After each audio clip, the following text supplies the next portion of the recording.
Stars and planets form from huge clouds of gas and dust that collapse down into disks. The star forms in the center of the disk, while planets form farther out from colder material. Up until now, we've only had a glimpse of this process, but with ALMA, that turns into a wide-eyed stare. That's thanks to DSHARP, the Disk Substructures at High Angular Resolution project, where ALMA took extremely sharp observations of 20 young stars and planetary systems, teasing out details never seen before.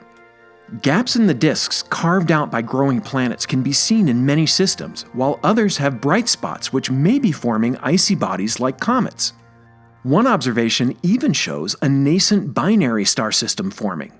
One star, AS209, has a Jupiter-sized planet that appears to be only 1 million years old. That's extraordinary for a planet.